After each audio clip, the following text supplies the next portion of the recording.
대한민국 중심 채널 KBS 1라디오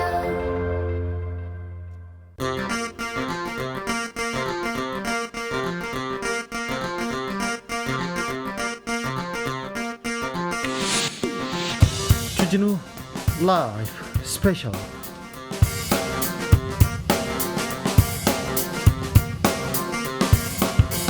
2021년 9월 11일 토요일입니다. 안녕하십니까, 주진우입니다. 토요일 이 시간은 일주일 동안 주진우 라이브에서 가장 중요하고 재미있었던 부분만 모아서 듣는 그런 시간입니다. 그리고 묻히면 안 되는 뉴스 파헤치는 그런 시간 가져보겠습니다.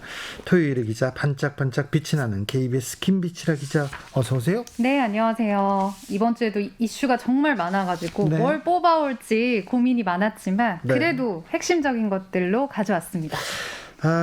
주진우 라이브 항상 그렇지만 이번 주에도 엄청나게 뜨겁게 열심히 달려왔습니다. 모든 네. 인터뷰와 엄청난 기사가 생산되기도 했었는데요. 지금 이 방송 주진우 라이브 영상으로 만나보실 수 있습니다. 네, 유튜브에서 주진우 라이브 검색하시면요, 영상으로도 함께 해주실 수가 있습니다. 네, 청취자분들을 위한 선물도 드립니다. 네, 일주일간 방송된 주진우 라이브 중에서 어떤 코너가 가장 재밌었는지 코너명과 이름 남기시면요, 3분 추첨해서 3만 원 상당의 선물, 빵, 치킨, 피자 중에서 직접 골라서 드리겠습니다. 청취 후기 어디로 보내면 선물 주나요? 카카오톡 플러스 친구에서 주진우 라이브 검색하신 다음에 친구 추가를 하시고 문자 보내듯이 간단히 보내주시면 되겠습니다. 네, 좋다고 얘기 많이 하시면 됩니다. 네. 뭐는 잘못하고 있다는 얘기도 괜찮습니다. 그런데 근거 없는 비방, 욕 그렇게 하면 끝까지 쫓아가서 혼내줍니다. 제가 무섭습니다. 탐사 추적 이거 전문입니다. 네, 지난주에 제가 네. 지난주가 아니죠, 이번 주라고 해야 되죠. 이번 주에 이명박 전 대통령이 비자금 의혹 제기한, 제가 의혹을 제기했거든요. 네. 미국에서 중요한 문서를, 이명박 그리고 해외 계좌가 적힌 문서를 갖다가 추적해서 보도했는데 저를 고발했어요. 저하고 그 탐사보도 프로그램 스트레이트를 고발했었는데 제가 이겼습니다. 축하드립니다. 네, 이겼어요 또. 고발 전문, 이기는 거 전문이기 때문에 당연하죠. 무서워하시라라는 네. 이야기였습니다. 네. 그냥 보통 사람들은 놔두는데요. 이상한 사람들 제가 나중에 꼭 잡으러 갈 거예요. 무서우신 분입니다. 자, 김비치라 기자가 준비해온 뉴스 시작해 볼까요?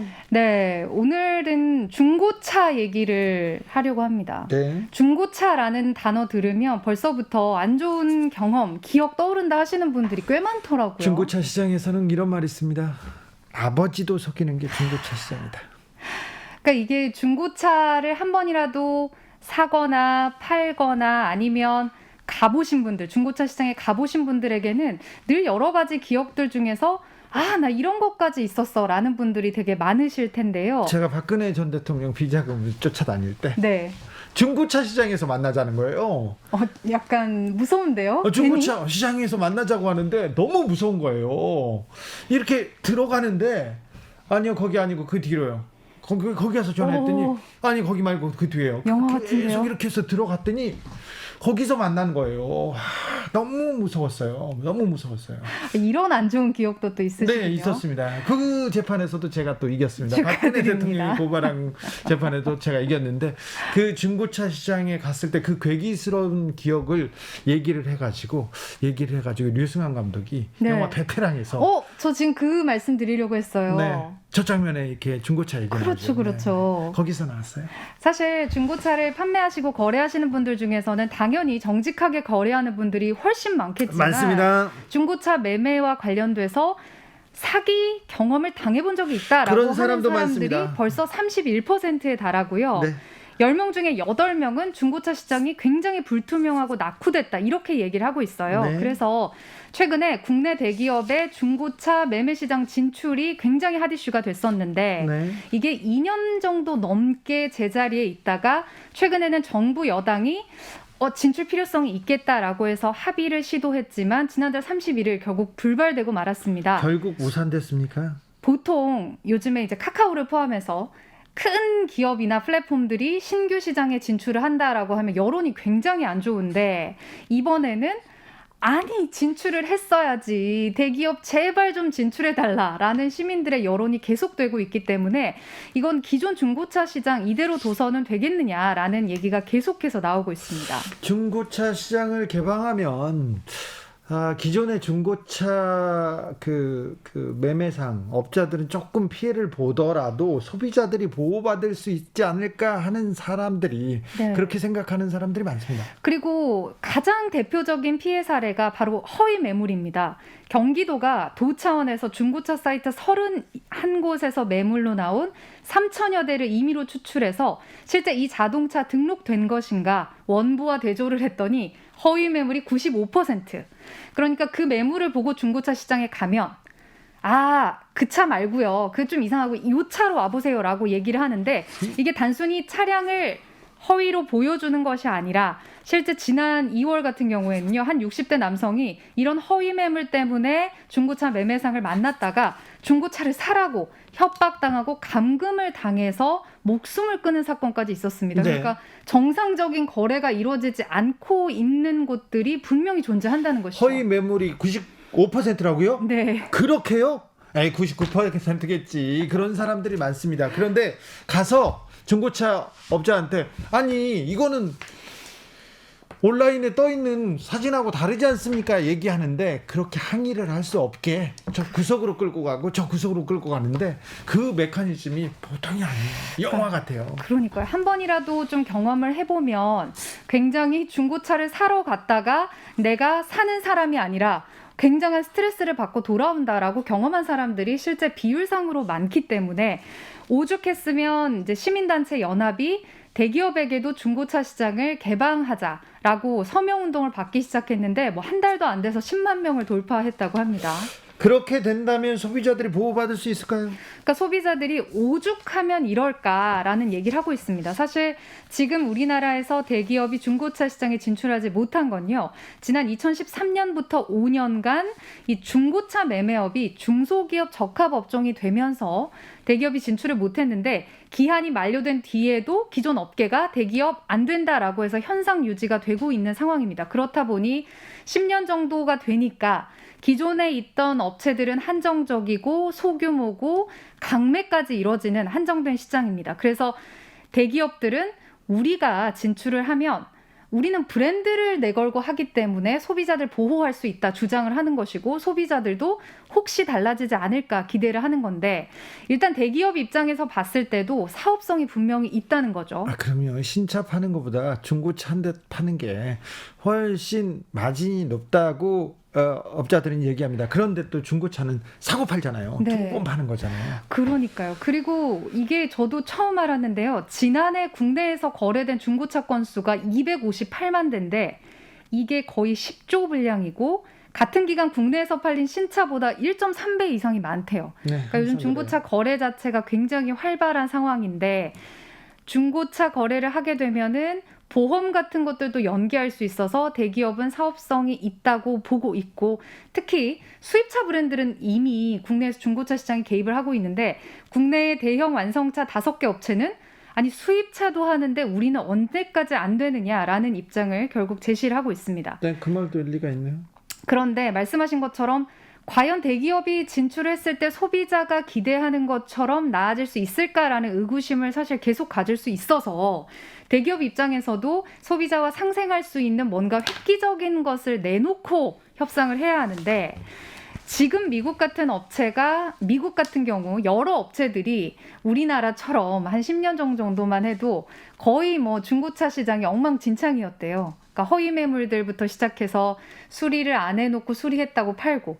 근데 이제 대기업들이나 여러 시장들 완성체 업체들이 진출한 다음부터는 200개가 넘는 항목을 다 수리 점검해서 인증을 번호판을 달고 또 앞으로 향후 무상 서비스까지 하는 시스템을 완비를 하니까 굉장히 좋은 식의 경쟁이 계속되게 된 거죠. 그래서 우리도 대기업이 진출하는 대신에 정밀 점검이나 뭐 무상 보증 같은 걸 인증할 수 있는 시스템 자체를 만들면 지금보다는 나아지지 않을까. 지금은 한 번 판매하면 끝이거든요. 예. 말씀하신 것처럼 제가 제대로 사고 이력이나 이런 것들도 듣지 못한 채 차를 사왔는데 그걸 다시 환불해달라고 했을 때 될 수 있는 구조가 아니라는 거는 굉장히 낙후된 시장인데 요거만이라도 고칠 수 있지 않을까. 이대로 놔두면 안 되지 않을까라는 움직임은 계속되고 있습니다. 미국이나 독일에서도 그렇고요. 독일에서는 벤츠 매장이 가지 않습니까? 네. 그러면 새 차를 팔고요. 다른 층에서는 중고차를 팔고 있어요. 인증을 다 해서 이제 해서요. 뭔가 검증된 차량들을 파는 거죠. 그래서 우리나라도 조금 이 상황에서 중고차를 좀 현명하게 믿고 살 수 있는 방법은 없을까 이렇게 고민하는 사람들 많습니다. 네, 그래서 지금 현재 모르시는 분들 위해서 알려드리면 자동차 365라는 포털이 있는데요. 국토부랑 한국교통안전공단이 최근에 만든 건데 여기에 일단 차량 번호를 입력하면 이 차량과 형식이 같은 차의 과거 1년간 신고된 평균 판매, 구매 금액을 확인할 수 있습니다. 그래서 이 중고차를 사고 팔 때 평균 금액이 대략 얼마겠구나라는 거를 파는 사람, 사는 사람도 예측을 해볼 수가 있고 특히 허위 매물인지 실매물인지 압류, 정비 이력 같은 것도 나온다고 하니까 현 상황에서 중고차 매매하실 때는 이런 정보들은 기본적으로 확인을 하고 시장에 들어가시길 바라겠고요. 네. 최근에 저도 사실 중고차 사고 판 경험이 있어서 이 온라인 오픈 플랫폼을 이용해 보니까 달라졌더라고요. 아, 그래요? 딜러를 직접 만나지 않고 제가 차량 연식을 해서 올리면 관련해가지고 전문 평가사가 와서 이 차량의 가격이 얼마다라고 해서 간접적으로 딜러에게 전달하는 방식을 쓰고 있어요. 아, 그렇군요. 그렇기 때문에 일단 소비자와 딜러가 만나서 뭔가 얘기를 할 때 스트레스 같은 것들을 줄일 수가 있을 것이고 관련해서 전문 평가사도 딜러를 평가하기 때문에 그 관련해서 인증을 어느 정도 받을 수 있다라는 게 있고 또 하나는 연말에 중고차 자판기가 우리나라에 들어선대요. 아, 그래요? 그러니까 자판기에서 음료수 뽑듯이 주차 타워 전체의 차량들이 통유리창 안으로 들어가고 모바일에서 차량에 대해서 이미 본 다음에 가서 사람 대면 없이 차량만 뽑아서 집으로 몰고 오면 되는. 그러니까 중간 마진이 빠지고 어느 정도 인증된 차량들이 들어가기 때문에 사람들이 굉장히 선호할 거다. 이거 외국에서 유행하는 방식이에요. 그렇다고 하더라고요. 그래서 뭔가 지금 중간 거래상들이 이대로라면 새로운 신규 플랫폼들이나 기술 서비스에 결국에는 도태되지 않을까라는 생각도 해봅니다. 아무튼 좀 믿고 사야죠. 믿고 살 수 있는 그런 상황은 보여줘야 될 텐데 겉만 번지르 하고 열어보면 뭐 일반인들은 모르잖아요. 맞아요. 네. 그게 또 문제입니다. 일반인들은 모르기 때문에 현장에서 설명을 듣고 왔는데 현실과 다를 경우에는 그냥 나를 탓하고 말게 되는 경우가 많죠. 아, 이거 뭐 언제까지 행운의 제비뽑기도 아니지 않습니까? 제가 중고차를 10여 차례 이상, 10여 차례, 20여 차례 이상 이렇게 바꿔본 경험이 있었는데. 아, 정말요? 네. 만날 때마다, 네. 전문가가 근데 되셨을 것 같은데요. 20차례 정도 하셨을 때. 아니요, 전혀 저는 그 관심과 애정을 기울이고 이렇게 하는 게 아니라 한두 사람한테 맡겨놓고 이렇게 좀 바꿔줘. 그래서 제가 좀 지난 정권, 지지난 정권에는 2달, 3달에 한 번씩 차를 바꿔가지고 많이 탔어요. 많이 탔습니다.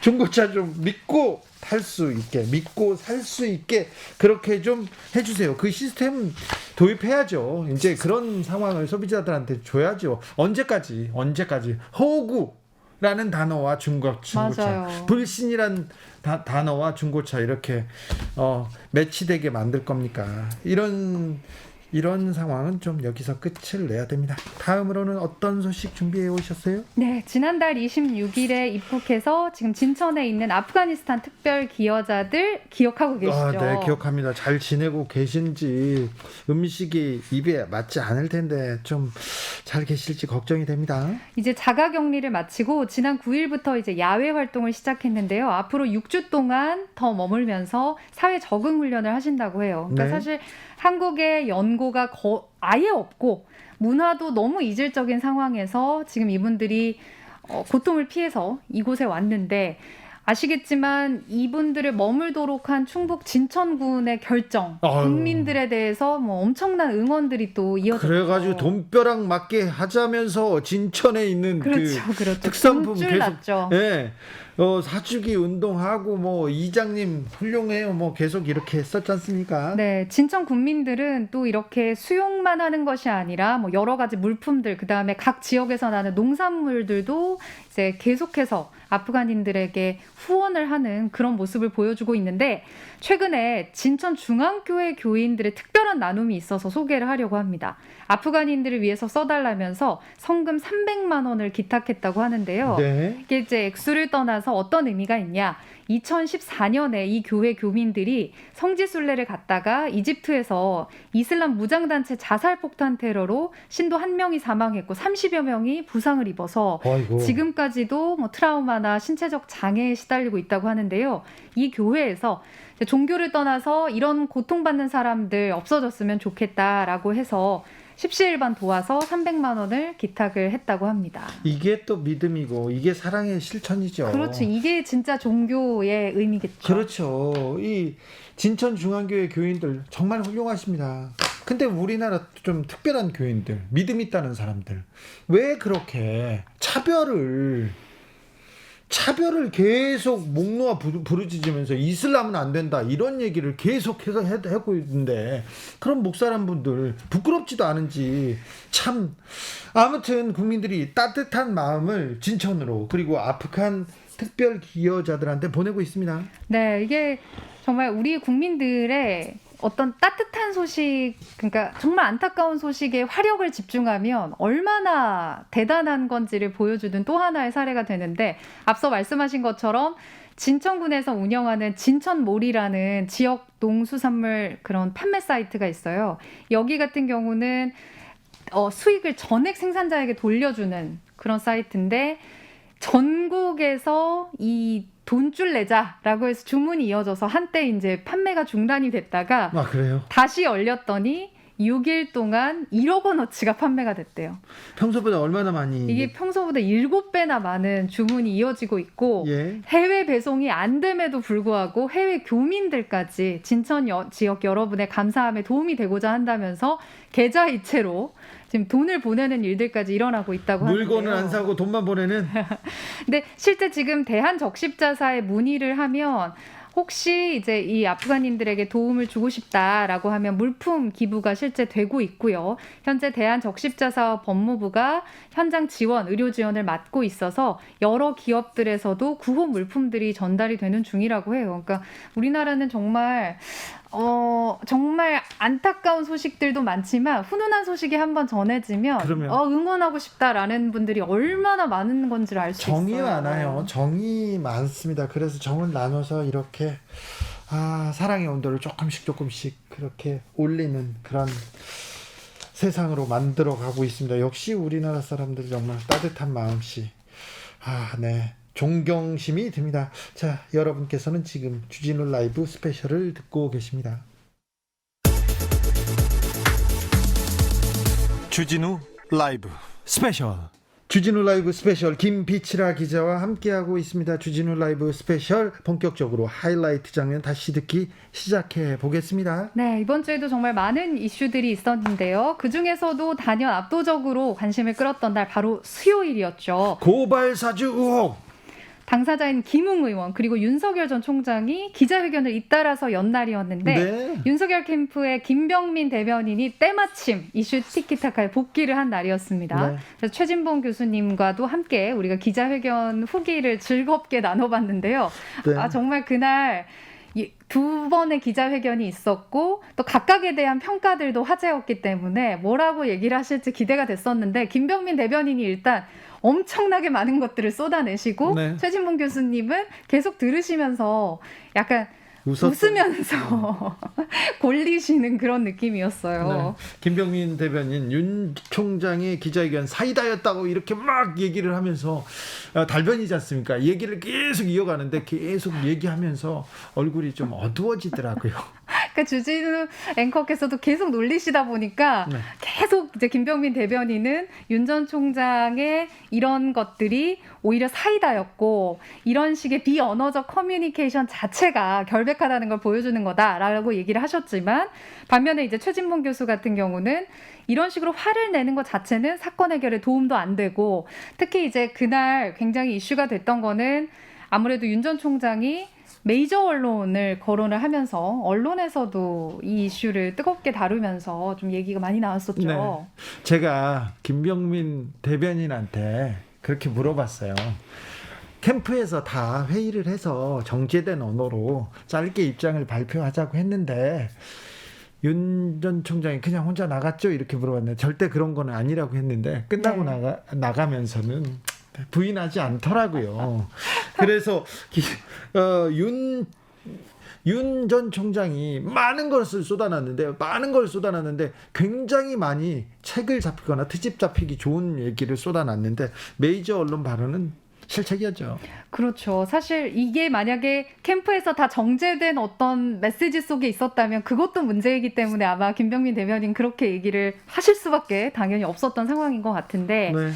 윤 전 총장도 그렇고 그다음에 김웅 의원의 그 오전 기자회견 평가에 대해서는 윤 캠프의 대변인인 김병민 의원조차도 굉장히 박한 점수를 줬어요. 그런데 국민의힘에서도 자꾸 물어보는 사람도 있고 얘기하는 사람이 있어서 김웅 의원이 바보 작전을 쓰는 건가 바보인가 이렇게 내부에서도 이게 횡설수설 중언부언 말이 계속 바뀌지 않습니까? 그런데 이게 잘 보면요 법률가가 고도화된 뭐라고 하냐 자기 부담을 줄이기 위한 수사를 검찰 수사 혹은 공수처 수사를 눈앞에 두고 있지 않습니까? 공수처에서 압수수색도 했고 그래서 질문을 하고 물을 텐데 거기에서 법률적으로 어떤 부분은 대답하지 않는 게 유리하고 어떤 부분은 얘기하는 게 자기한테 유리한가 지금 김웅 의원은 머릿속에서 자기가 법률적으로 빠져나갈 구멍을 찾고 있습니다. 그래서 말이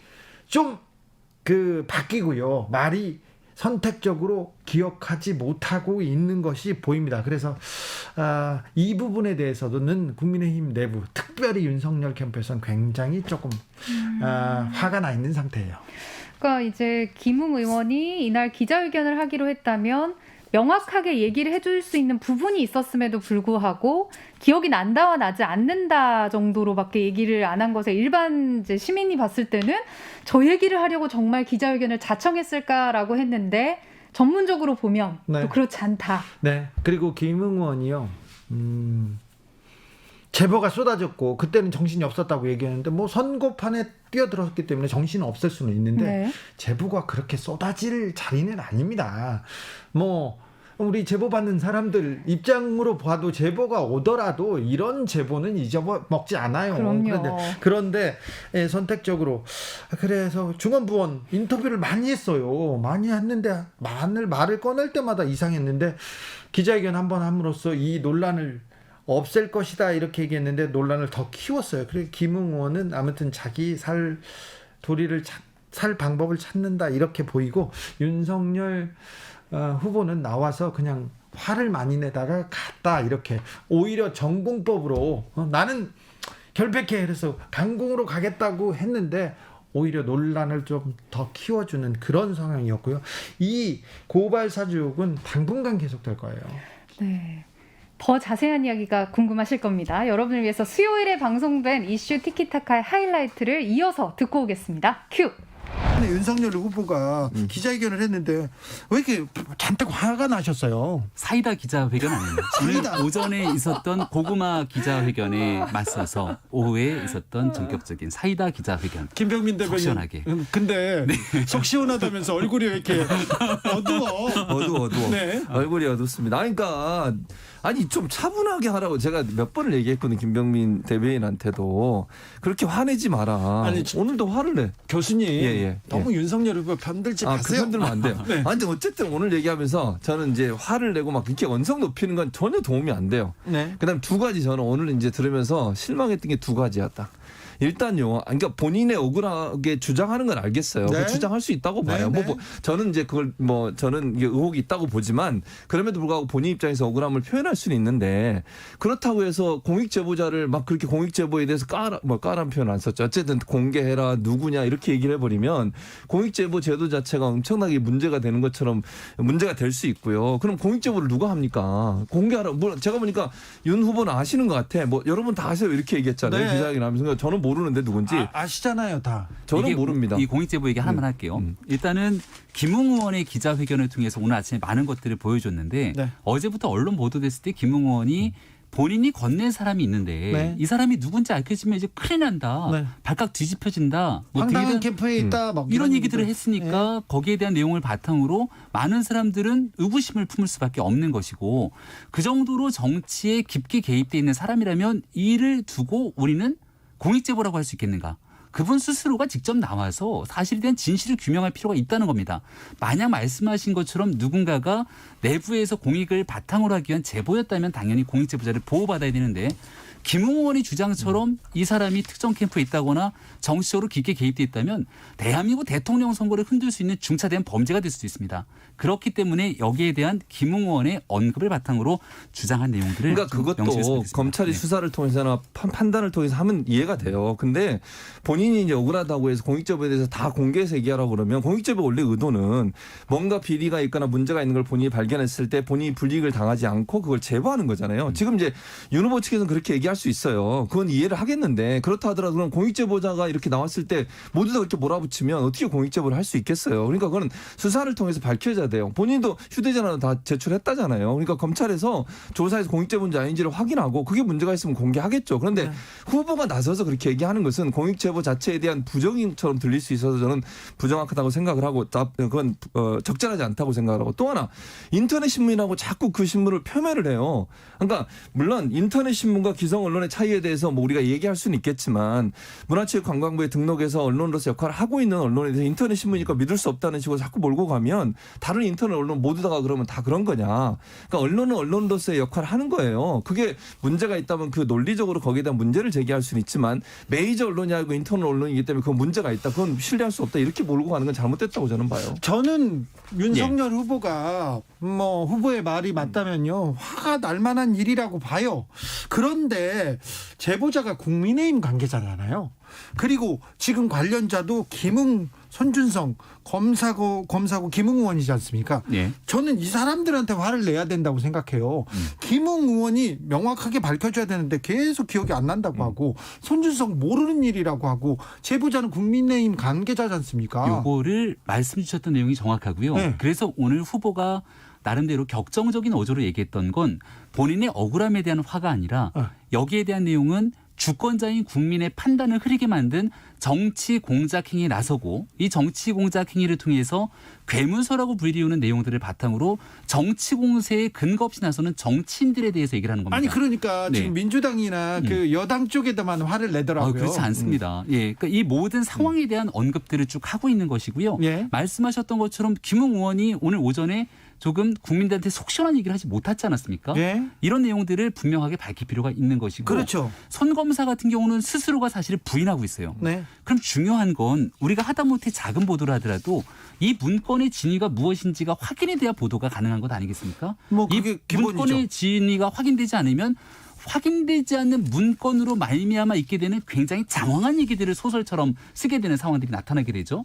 그러니까 이런 문제들에 대해서 왜 괴문서를 바탕으로 많은 정치인들이 이 문제를 제기하고 나서는가? 그리고 두 번째로 해당 관련된 내용들을 보도했던 뉴스버스는 이 윤석열 후보와의 연결고리를 가져가기에는 상당히 몇 단계를 거쳐가야 되고 가장 구체적으로 먼저 밝혀야 될 김웅 의원과 송 검사 간의 사이에 대한 내용들도 제대로 밝혀내지 못한 상태로서 윤석열 후보를 이 정치 무대 한복판으로 끌어당기게 되니까 뉴스버스에 대해서는 강력한 비판을 할 수밖에 없는 상황 아니겠습니까? 그러니까 뉴스버스는 이렇게 보도한 거예요. 검찰이 사주를 했다고 그랬지 윤석열 총장 했다고 얘기한 적은 없어요. 검찰에 물론 이제 지금 현재 손 검사를 지명하는 걸로 네. 보이는데 검찰이 사주를 해서 야당에 고발을 사주했다 이렇게 주장을 하는 거지 윤 총장하고 직접적인 연관을 얘기한 적이 없어요. 검찰이라고 제목을 뽑습니다. 어쨌든 그리고 그건 윤석열 뭐 저는 총장이 몰랐을 일이 없다는 방식으로 그리고 시종일관 얘기를 하고 또 있죠. 하나는 지금 계속 지난번 언론중재법 할 때도 윤 후보 측에서 얼마나 반대를 했어요. 그때도 그런 같은 내용이에요. 언론이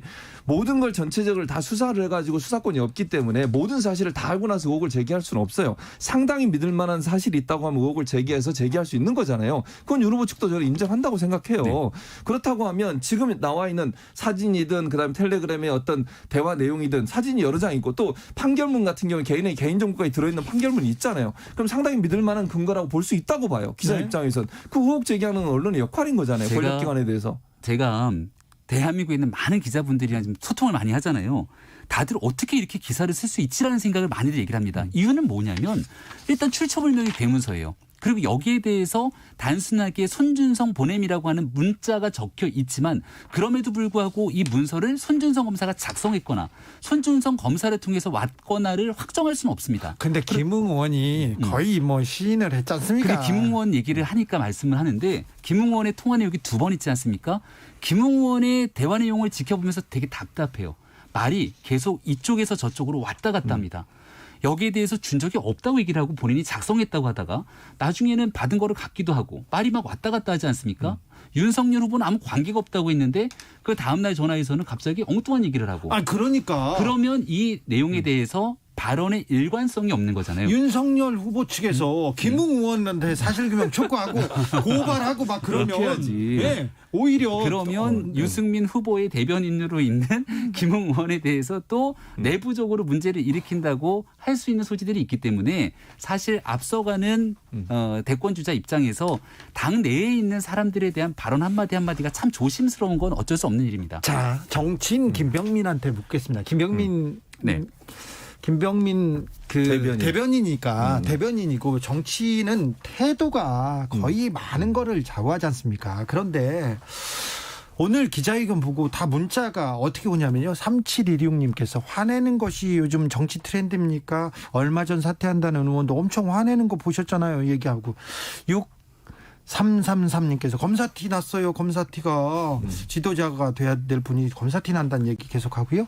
6171님 국민들을 질책하는 것처럼 들리기도 하고 말투가 너무 무서웠어요. 얘기합니다. 5867님 김병민 대변인님 제발 윤 후보님께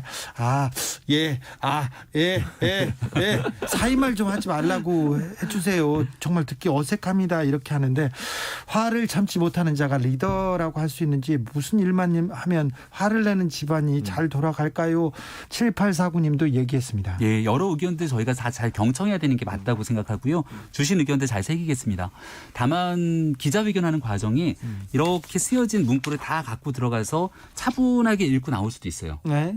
뭐 보통은 참모들이 써주는 글일 수도 있겠죠. 그 정제된 언어에서 네. 오늘의 기자회견을 말씀드리겠습니다. 본인 얘기할 수도 있는데 사실 윤석열 후보를 향해서 이거 혹시 문제가 있는 것 아니야? 라고 의구심을 제기하는 분들이 있다면 그렇게 정제된 말로 조용히 얘기하고 정제된 답변만 하고 가게 됐을 경우에 사실관계를 제대로 속 시원하게 해명한 게 없네라고 비판할지도 모릅니다. 네. 오늘 윤석열 후보의 기자회견을 통해서 조금 더 격정적인 언어 그리고 거기에 대한 표현 그리고 이러한 모습들이 나타났던 비언어 커뮤니케이션을 볼 수 있었던 건 그만큼 단호하게 이 사건에 대해서 억울한 감정과 함께 그리고 이를 바탕으로 사실관계가 특정되지 않았는데 정치 공세를 나서게 되면 결국 그 피해가 국민에게 갈 수밖에 없다는 얘기를 강조하기 위함이었다. 혹시 정치인들이나 정치권 인사들이 캠프에서 얘기했는데 그거 얘기 안 듣고 윤석열 후보가 혼자 나와서 얘기한 거 아닙니까? 전혀 그렇지는 않고요. 그렇지 않습니까? 관련된 내용들에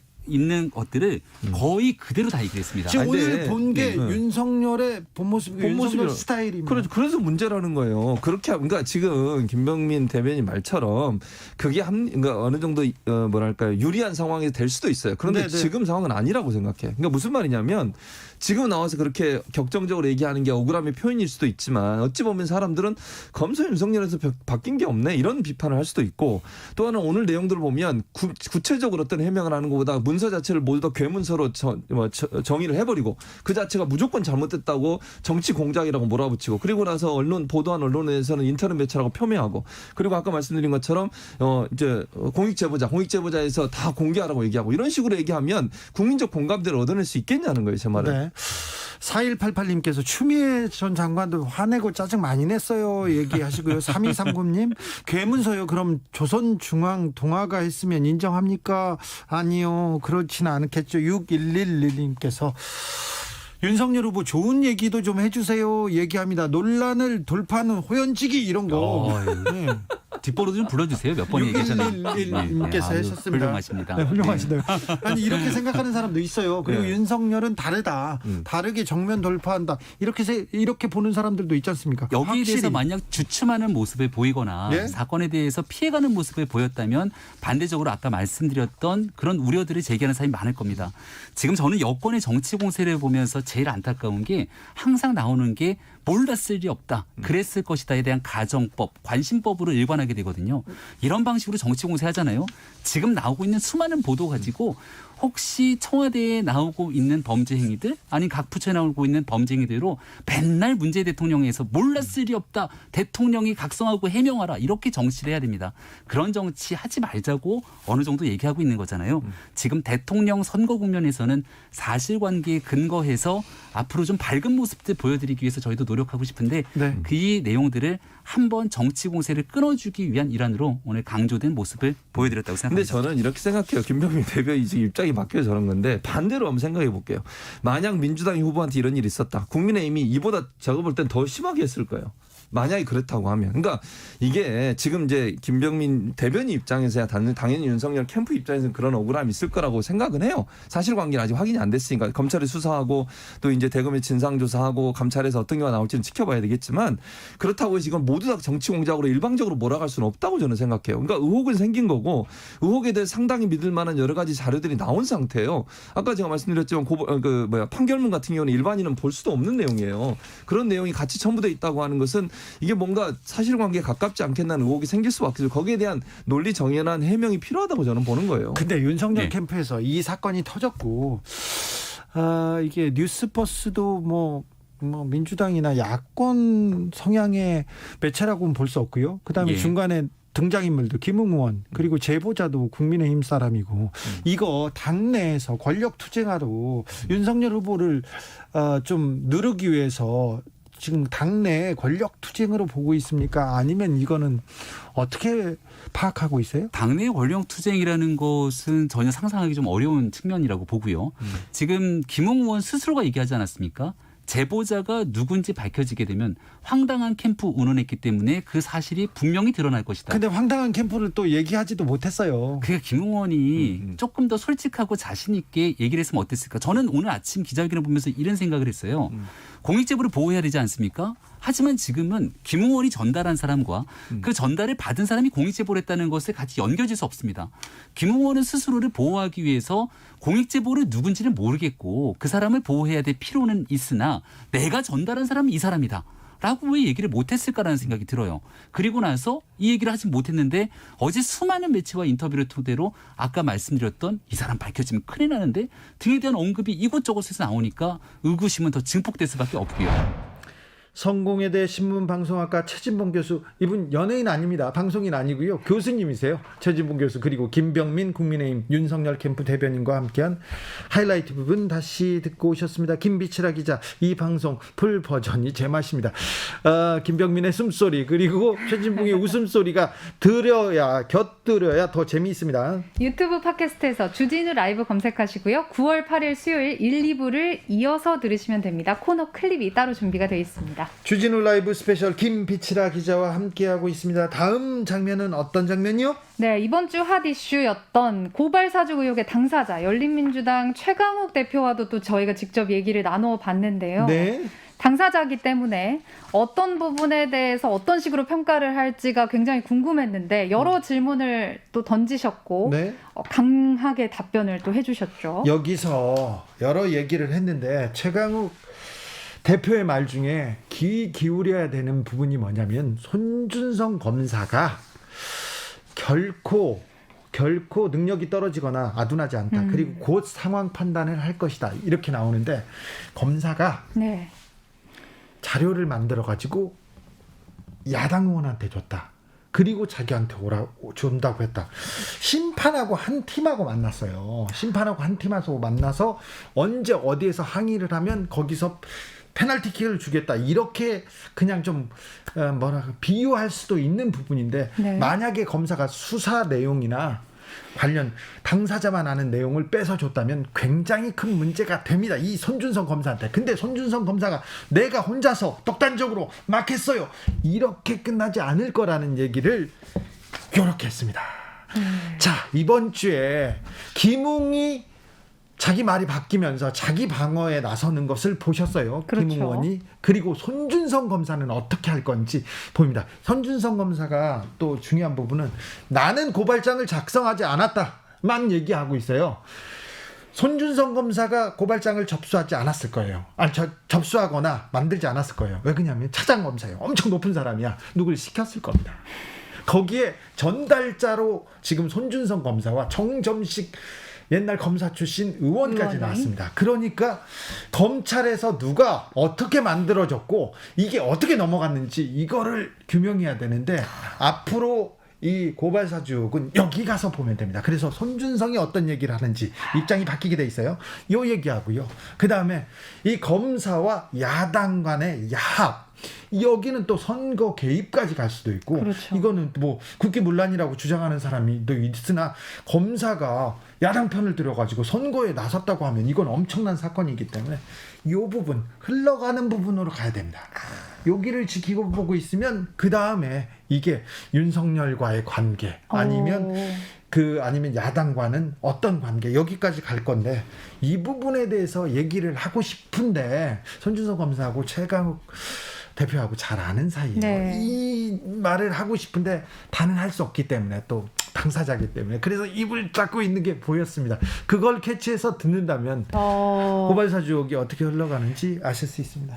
사실 고발사주 의혹 중간부터 이제 이 사건에 대해서 이거 뭐지라고 들으신 분들은 굉장히 여러 이야기를 어디서부터 봐야 할지 고민이 되셨을 텐데 방금 주진우 앵커께서 엄청나게 핵심만 뽑아서 정리를 해주셨고 앞으로 뭘 봐야 될지를 네. 정말 잘 짚어주신 것 같아요. 저는 사실은 이 고발사주 의혹 처음부터 취재를 많이 해가지고 이진동 그러니까 뉴스버스 쪽 그리고 그 야당 측 이걸 다 취재해서 다 많이 알고 있는데 방송에서는 할 수가 없잖아요. 저는 진행자입니다. 공정과 이게 공평 이걸 하고 있는데 그 말을 못 하는데 이렇게 흘러가는 흐름을 보시면 네. 됩니다.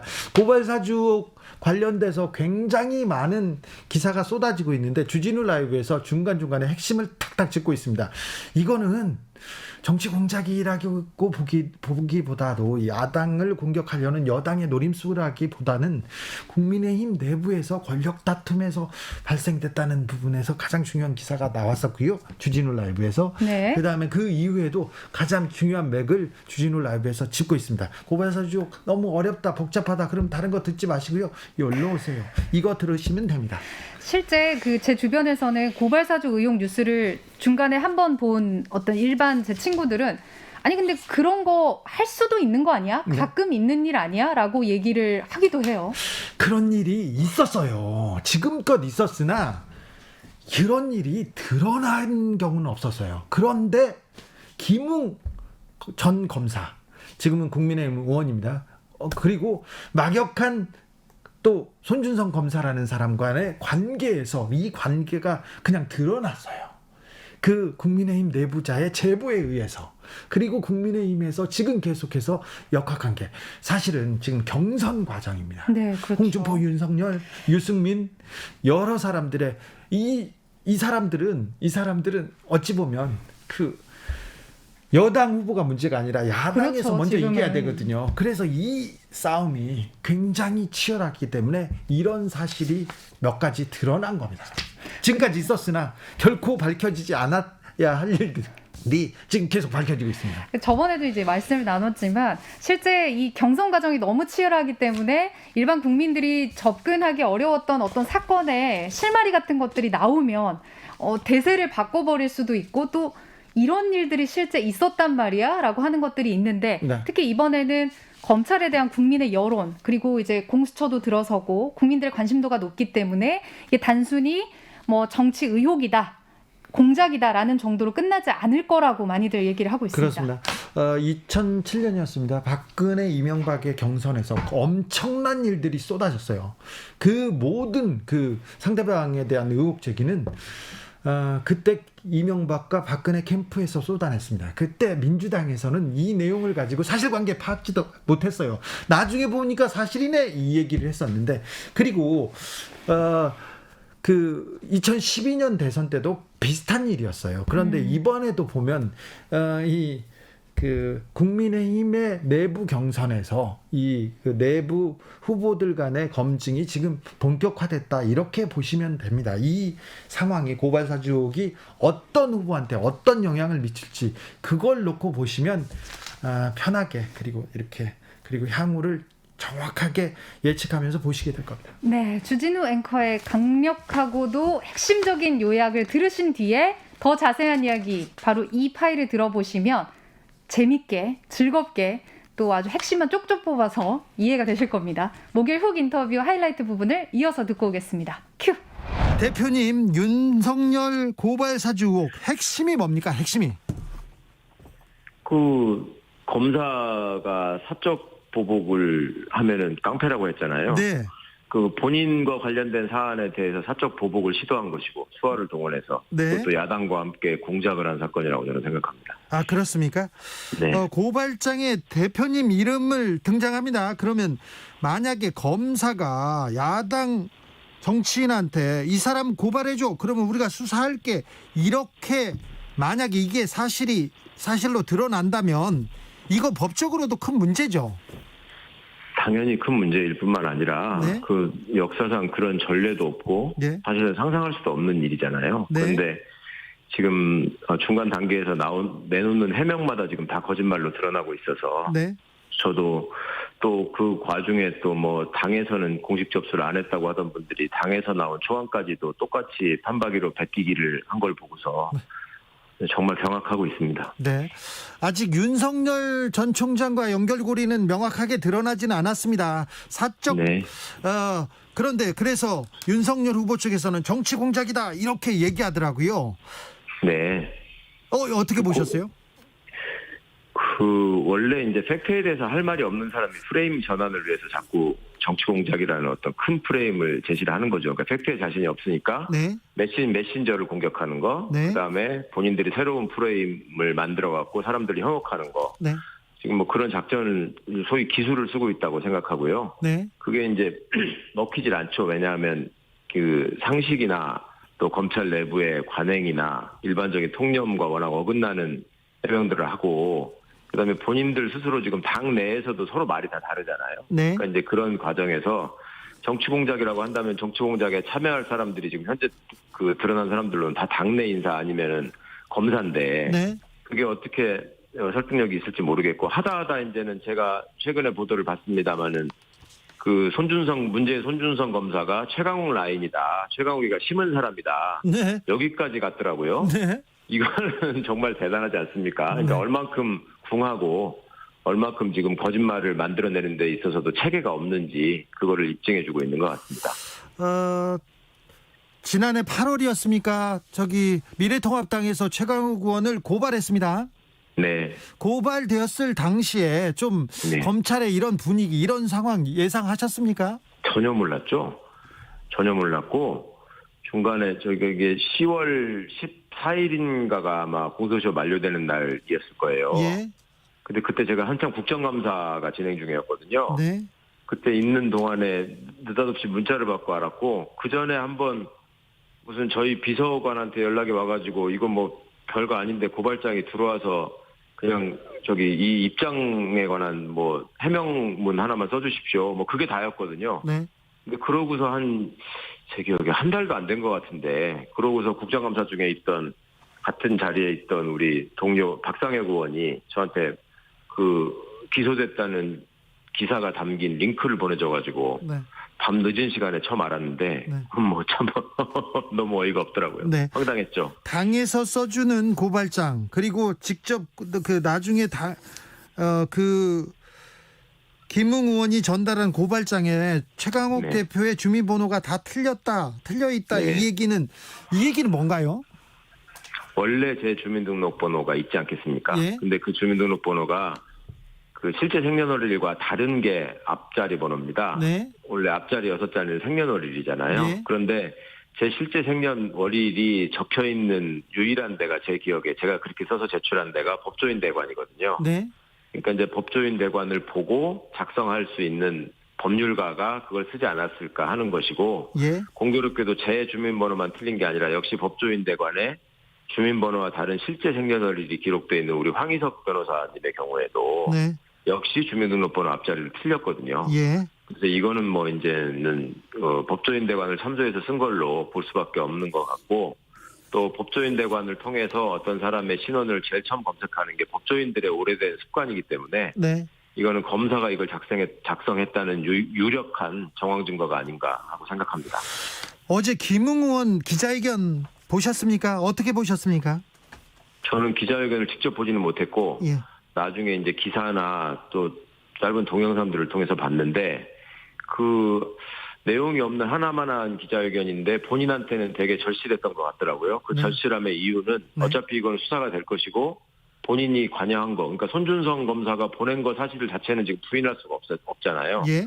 디지털 기록이 나와버렸으니까. 네. 그러니까 그 상황에서 전직 검사로서 어떻게 내가 형사처벌을 빠져나갈까. 아, 네. 그 변명을 하는 자리로 활용했던 것 같습니다. 법조인이어서 그 법률적인 그 판단, 그 네. 고려를 많이 한 것 같아요. 거기에 머리를 많이 쓴 것 같더라고요. 그럼요. 네.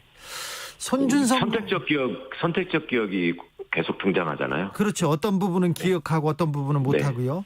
네. 손준석 검사는 지금 부인하고는 있는데 만약에 네. 김웅 의원한테 보낸 게 맞다면 네. 왜 그런 행동을 했을까요? 왜 그랬을까요? 그거야 당사자인 윤석열 후보를 그래도 보호하는 게 처음에는 맞겠다 싶은 생각이 들었을 것이고 예. 지금은 이제 윤석열 후보 측에서 오히려 손준성 검사를 지금 잘라내는 형국이잖아요. 네. 심지어 제 지시를 받는 제 수하의 사람이었다라고까지 나왔으니까 네. 손준성 검사 제가 개인적으로 잘 안다고 말씀드렸습니다만은 네. 결코 능력이 떨어지거나 뭐 아둔한 친구가 아닙니다. 네. 그러니까 이제는 상황 판단을 할 것 같고 네. 에피소드를 하나 말씀드리자면 제가 어제 본회의장에서 이렇게 나오는데 네.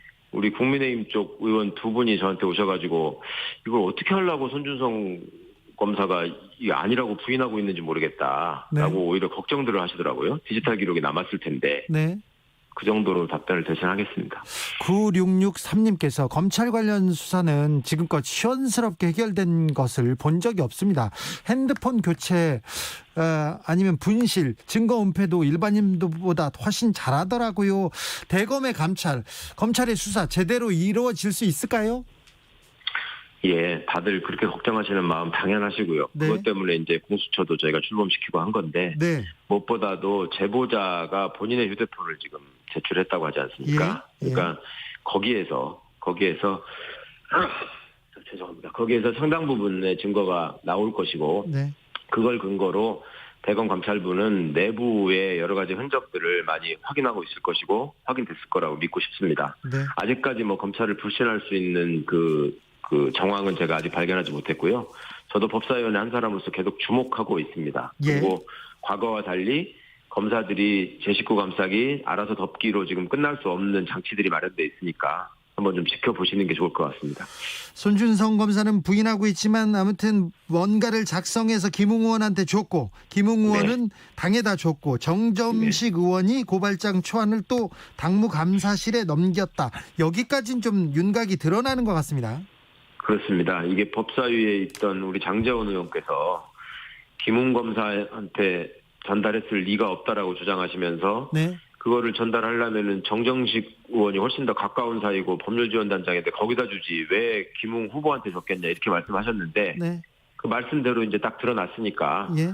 이거는 저는 한 차원을 좀 달리 생각해 보자면 윤석열 후보와 정점식 의원 간의 과거의 관계를 비춰볼 때 예.